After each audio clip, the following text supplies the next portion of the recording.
어젯밤 늦게까지 일하고도 또 알람 소리에 눈을 뜹니다. 새벽 5시 반, 졸린 눈을 비비면서 집을 나섰어요. 6시 30분, 물류창고에 도착을 해서 물건이 쏟아지는 컨베이어 벨트 앞에 섭니다. 까대기 작업을 해야 하거든요. 까대기가 뭐냐고요? 한마디로 내가 맡은 구역에 배송할 물건들을 분류하는 겁니다. 무려 7시간 동안요. 심지어 이건 돈도 받지 않고 하는 공짜 노동이에요. 택배업체에서 택배 기사들에게 주는 이런 배송 수수료에 이 까대기 비용이 포함돼 있다고 우기거든요. 오후 2시 드디어 까대기 작업이 끝났습니다. 이제 10분 만에 김밥으로 점심을 후다닥 해치우고 배송을 시작할 거예요. 이제 겨우 진짜 일이 시작된 겁니다. 그럼 배송은 쉬울까요? 만약에 엘리베이터가 없는 곳에서는 이렇게 택배 상자를 탑처럼 쌓아들고 계단을 오르내립니다. 하루에 얼마나? 80층 건물을 왕복할 만큼요. 밤 9시 드디어 일이 끝났습니다. 300개가 넘는 택배 상자를 다 배송하는 데 걸린 시간 14시간. 그리고 이걸 매일매일 해야 합니다. 우리 집 문 앞까지 물건을 가져다주는 택배 기사의 하루예요. 모두가 다 그런 건 아니지 않냐고요? 네, 맞아요. 사실은 더 힘들거든요. 한진택배에서 일하던 36살 김모 씨. 하루에 21시간을 일하다가 결국 숨진 채 발견됐습니다. 새벽 4시 28분, 지금 집에 가고 있다. 어제도 새벽 2시에 들어갔다. 김 씨가 숨지기 나흘 전 남긴 문자 메시지. 이달 들어서만 김 씨를 포함해 20대, 30대, 40대 이렇게 3명의 택배 노동자가 숨졌고요. 올 한 해를 합치면 10명의 택배 노동자가 목숨을 잃었습니다. 왜일까요? 일하다 과로사로. 주 5일, 주 52시간은 먼 나라 얘기고요. 택배 노동자의 주간 평균 노동시간은 71.3시간. 사람이 일하다 죽는다는 게 이상한 일이 아닐 지경이죠. 그러면 왜 이렇게 죽을 때까지 일할 수밖에 없었냐고요? 법정 노동자로 인정받지 못해서입니다. 시간당 얼마가 아니라 택배 배송 건당 수수료로 돈을 받거든요. 정해진 시간 안에 일을 하는 게 아니라 일을 다 끝내야만 쉴 수 있고 돈도 받을 수 있는 겁니다. 우리가 내는 택배비 2,500원 중에서 600원 정도를요. 그래서 지금 21세기 2020년에도 우리는 50년 전 그 이름 전태일을 생각합니다. 1970년 동대문 평화시장에서 재단사로 일하던 전태일 열사. 11월 13일 자신의 몸에 석유를 붓고 불 붙입니다. 그리고 온몸을 불사르면서 이렇게 외쳤어요.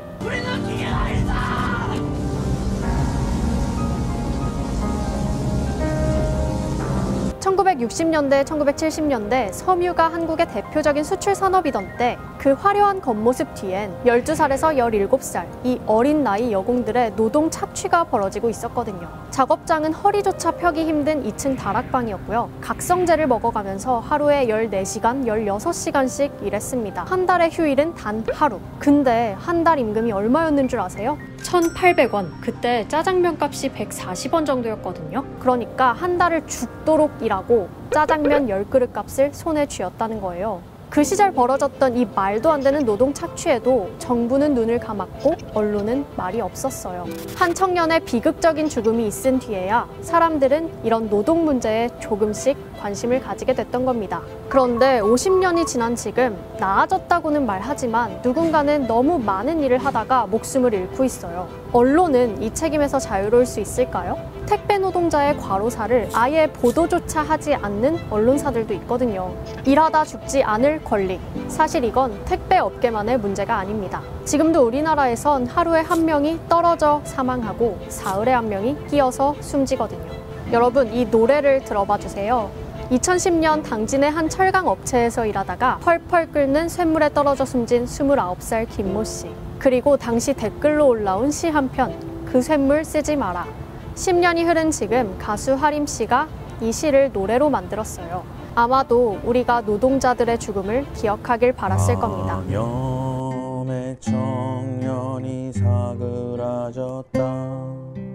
그 쇳물 쓰지 마라. 그러나 아직도 노동 현장에선 안타까운 죽음이 되풀이되고 있습니다. 추락사를 통해서 우리 사회 노동 현장이 얼마나 위험한지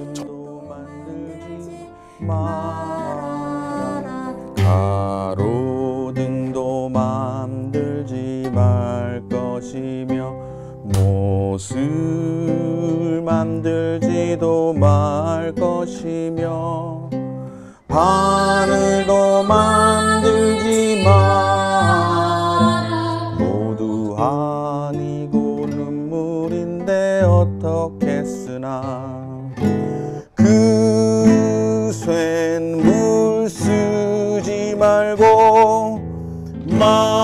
시조 조각가 불러 살았을 적 얼굴 자르그로 빚고 샘물 부어 빗물에 씻거든 정성으로 다듬어 정문 앞에 세워두게 가끔 엄마 찾아와 내 새끼 얼굴 한번 만져보게